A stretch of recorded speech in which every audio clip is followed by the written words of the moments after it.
Hello guys, welcome to a brand new video on Tutorials Point. In today's video, I'm going to teach you some easy steps on how to delete saved pins on Pinterest. Now, firstly, to delete the saved pins on Pinterest, you'll have to make sure that your device is connected to the internet.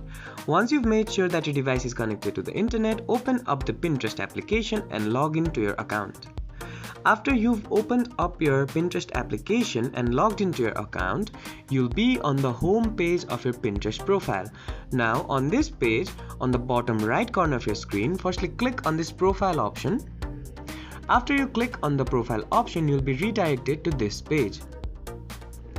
Now on this page, all these pins that you see on your board are your saved pins. Now for you to delete a saved pin, for example, let's say I want to delete this pin, you'll have to firstly click on it like this. Once you click on it, you'll be redirected to another page on the page of that pin. Now on this page, find this three dots option and click on it.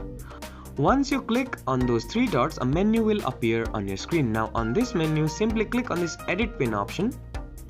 After you click on that edit pin option, on the bottom of your screen, you'll see this delete this pin button. Go ahead and click on it. Once you click on that button, another menu will appear on your screen. Now on this menu, simply click on this delete pin option. And once you do that, as you can see, the pin has been deleted from your saved pins on Pinterest. I hope this video helped you to delete saved pins on Pinterest. Don't forget to like, share and comment on the video, and do subscribe to the channel for more such amazing tutorials. Thank you for watching.